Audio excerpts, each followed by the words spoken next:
Okay. All right. Very good. Action-packed, man. Yeah. A Yeah. lot happened in this last week. And we Oh just, my God. just, really just, tip of the iceberg, man. I mean, there's so much going on out there. It's really just unbelievable. I think we Unbelievable. hit the heart of it, though, to I be think we quite did too. honest, I think is we did that too. we gotta stop putting up with the media, with the restriction of free speech, and start listening. And you know what? I really was just only recently formulating that. I hope I said it clearly, but the whole idea that I really do believe that social media, the whole internet with social media, is forming our new collective brain, and that all Yeah. aspects need to be there. You can put those aside, those extremists aside, and you don't have to listen to them. But boy, oh boy, don't make them go underground. You want to know where Yeah. they're at.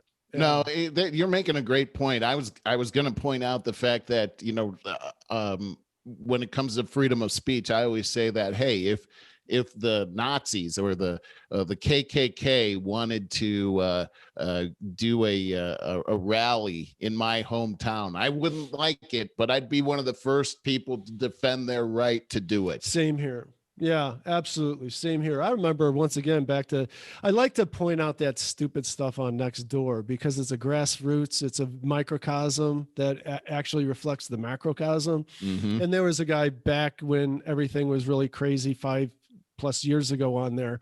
He was very leftist, very, very opinionated, and a writer, retired writer. So he took on his crusade on Nextdoor. And some people kind of forced him off. Like he wasn't getting his way. So I think he voluntarily went off because he wasn't getting his way. And I backed him up. I came on and said, hey, man, you got to listen. He's got every right, blah, blah, blah. I went on. And then he started forming an allegiance with me until I told him, look, man, I don't agree with anything that you're saying. I just think you have the right. And then he shut me out too. So, but I like that attitude, though. He does have the right. I want to hear it. Yeah. And the other thing too is that if we don't hear what other people are saying, then they can. I like your point that you want to be able to see what they're doing so that they don't concoct something that they release. And you had no idea because you completely shut them out, and now it's too late to do anything about it. Man, if you got somebody plotting a revolution on social media with an extremist terrorist group, allow them to do it on social media where it can be monitored by proper channels. Or don't force them underground.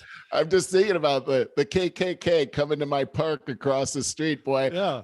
Let's go down there. Let's see it and take pictures of every single one of them. So, just not only that, but if you had the ability to tap into what they're saying, it's like, I don't listen to any of this kind of stuff, but I found that if I do a little sleuthing, I can actually find out what they were saying on social media. Right. Yeah. Exactly. You want to know. Yeah. So I have, as I take a look at everything that's happened over the last several weeks, I mean, you and I have always said this, that we're not a fan of Trump's way of doing things. He ruffles a lot of feathers. He's embarrassing. He's brash. He says things. He says whatever's on his mind. However, it's not his personality that caused me to vote for him. And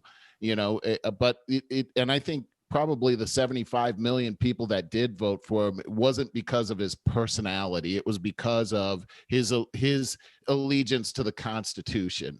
And I think most people would say that. Yeah. If you take a look at what he said at the rally that before the actual thing, the blow up that happened at the Capitol, I'm struggling to find where he incited a riot. Do you see that? I mean, where it's kind of like he's guilty because he didn't not incite it. In other words, okay. I mean that. Well, because he did say, let's go march I don't remember word for word what he said, but I did hear it. But he's like, never surrender. Right. This will never be over. This kind of stuff. So you can take that, extrapolate it, magnify it, and then go there with it. But what he didn't do, I guess, you know what? You would have to assume that he could predict that there would be a riot. If he wouldn't have known that there was going to be a riot, he could have said something like, our best option is a peaceful protest. That's what Republicans, what he's been saying the last 2 days. He could have Yeah. said that before. He But actually did say that in the rally. I mean, this is stuff that I've seen now is that he did mention peaceful several times during the rally. He did say, we've got to fight like hell to keep our country. Otherwise, you're not going to have a country. right. That seems to be the thing they're pinning everything Yeah. on, is that Yeah. that's what he said. But if that is what is called inciting a riot, then pretty much who's not guilty. I mean, you know what I mean? Like, here's something interesting. Here's something Andrew McCarthy said. He said, oh, go ahead. Oh, I wanted to follow up with that and say it's going to be just like the first impeachment hearing where they knew that they never had any grounds, but the Right. fact that they can use the word impeach and say that he's Yeah. been impeached is what they Twice. really, and now they can say twice. No And one's ever been if they have a impeached twice. trial, it's not going to go anywhere. Yeah, Again. I think you're right. Here's something interesting. The word, this is from Andrew McCarthy. So he says the word incitement is vague in the legal sense. Under due process principles, a defendant may not be prosecuted on a vague statement because it does not put persons of ordinary intelligence on sufficient notice of what the law forbids. Colloquially, the vagueness of incitement is not readily apparent because the common understanding of the word is straightforward. To incite is to stir a person to action. The problem of vagueness arises in the context of criminal law because of the First Amendment. So in other words, we have the right to free speech. And the fact is that the vagueness of incitement makes it so that you can't act. It's almost like the term hate speech. You can't really identify what it actually is all the time. True. And it might be hate speech might be something to one person and something different to another. It's like yesterday I went to Chick-fil-A with Anne Marie, and she ordered she wanted a small milkshake, and she says, I just want it to be small. She made this little, I want it to be small, and so she gets it at the end, and she's like this big honking thing, and she's like, this isn't small. And I said, it's such an example of what this guy is talking about the vagueness of the term. Small could mean, a thimble-sized thing. That's how Anne Marie was envisioning it. But to them, it was like a 20-ounce cup. With hate speech, don't you think that it has to, because unless you pin it down into something definitive, then everything's hate speech. And that's how it is today, right now. That is trying to call, a lot of people are trying to call everything hate speech. Seems to me that unless it's calling for violence against someone, that should be, it seems to me that should be the only definition of hate speech. It seems like that it's but then much like what we're talking about, because violence happened at the Capitol, then you could say, well, then Trump obviously had hate speech because violence happened. So this is a slippery slope. It's a tough thing to identify.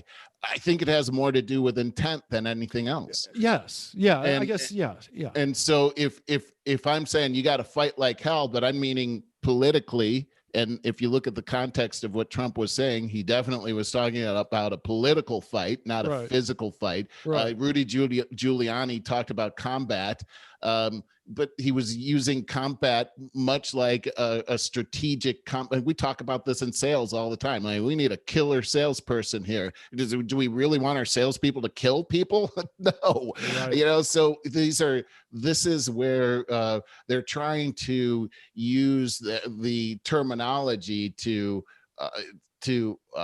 convict this person, when you really have to take a look at the at the intent. And when you look at everything that Trump stood for and everything the conservative movement stood for, it was always law and order. It was never disorder. It was never burn this thing down. I just think it's interesting when we start taking a look at it. And then when we take a look at the people that have actually brought this to the table, funny thing, Nancy Pelosi makes Eric Swalwell the impeachment manager when it just came out that he was sleeping with a Chinese spy, and that's been proven, and that's how he even got into office. It's such a double standard. When you have people like Ayanna Pressley earlier this year saying, I want to see more disruption in the streets, and I want to see more of this kind of thing that's happening in Portland. Didn't she incite riots there?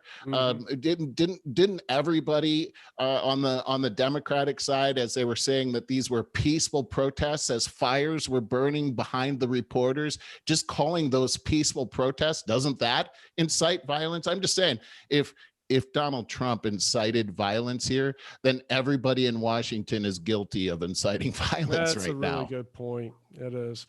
All right. What are you doing this weekend? Got anything going on? Besides the Browns game? As usual, I don't really have a whole lot going on. Hey, wait, I have a couple things I wanted to bring up.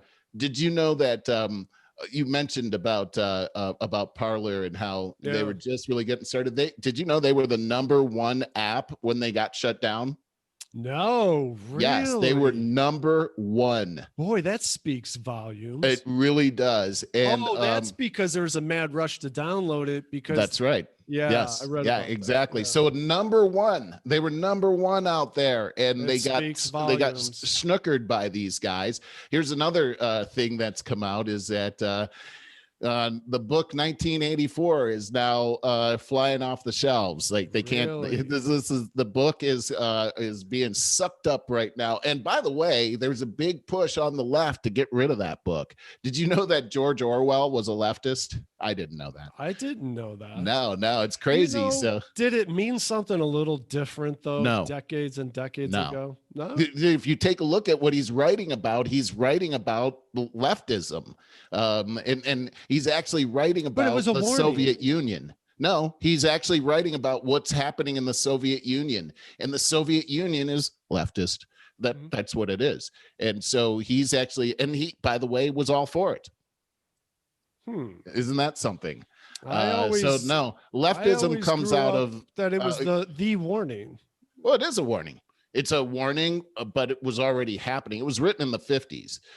It was already happening. This is I have it in my show notes. The Great Purge happened in between 1936 and 1938 by Stalin, where he purged all of his political enemies. The first thing he did was, of course, they already had control of the media so that they could say whatever they wanted. His political enemies, much like Trump supporters, he called them kulaks. And they used that word over and over and over again to cause it to be a trigger word. And eventually what he did with the kulaks is he executed about 1 million of them, and he put another 1 million of them into the gulag. And so these are the kinds of things that 1984 is talking about. And when you take a look at the activities that are happening, controlling the media, demonizing anybody that supports Trump or any thought about Trump, even demonizing the Constitution itself, they're using these same tactics. That's why that book 1984 is flying off the shelves. There's a couple of things called like newspeak in 1984. Are you familiar with what that is? No. It's interesting. If you watch the movie or read the book, you'll see that the news media called ingsoc is very much like our media today. They change things all the time. They completely control everything. They have their political enemies that they demonize in the media.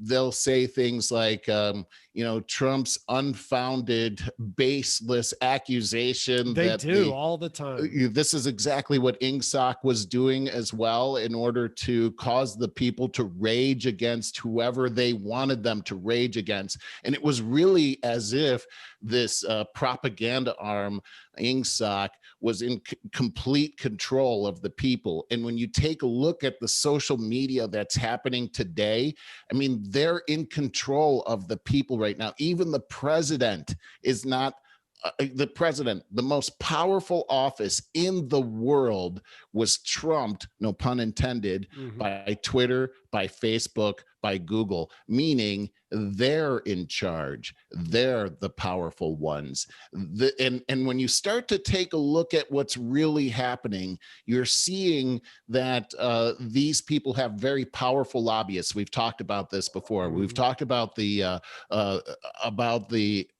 nameless, faceless people in the bureaucracy that are really in control, that can make regulations at any time without the consent of the people, and they have unlimited power to amass money. And therefore, what you see is a collaboration between these multinational companies that have all these lobbyists with deep, deep, deep pockets. And you also see them combining forces with our bureaucracy.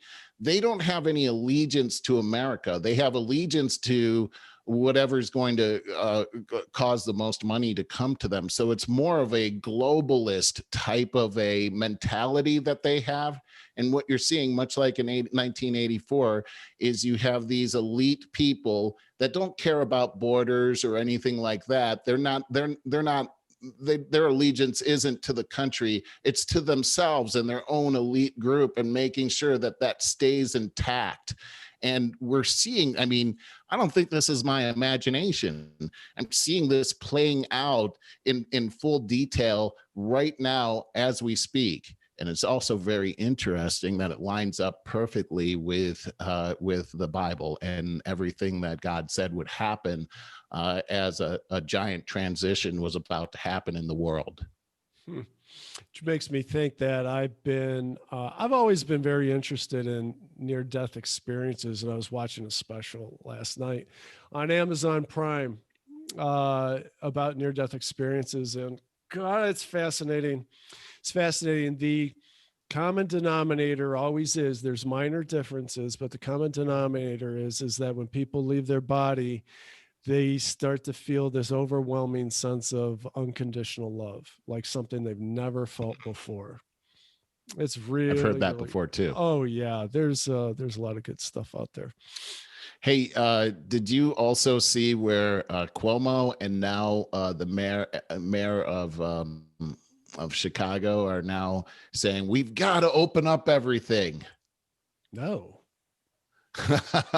Isn't that interesting? Like, okay, so these places, we're in the toughest part of COVID we've ever been in. Yeah. And these people have been the most draconian as far as laws go, or I'm sorry, executive orders go to shut down the economy. But suddenly, only a week after Trump is officially out of the picture, they're now saying we should open up everything. Well, what are they going to do if they have mad rushes of hospitals because of spikes in COVID? Well, that's a great question. And I think that would be the first question that I would think of if I were them. And it begs to reason. Why would you make that decision after everything you've said, after everything that you've preached to us, after you've scared the crap out of us about all of this? And then when things are the worst, when everything's spiking, you call for opening, and the timing seems awfully strange. Just a week after the whole January 6th thing, you're saying open up everything. I don't know. To me, I don't think that's a coincidence. Yeah. How are things in California now? I haven't heard they've extended the lockdown here, so it's not good. It's bad. It's real bad.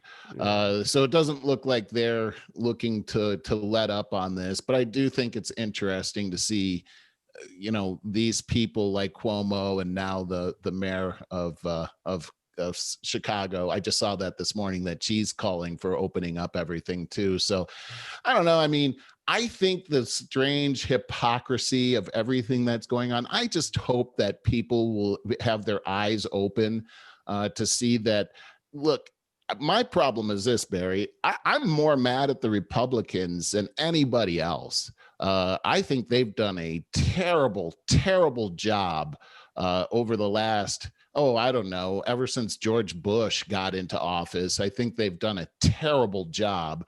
They've made a mockery of what they actually stand for. There's a saying that says that bad things happen when good people stand by and do nothing.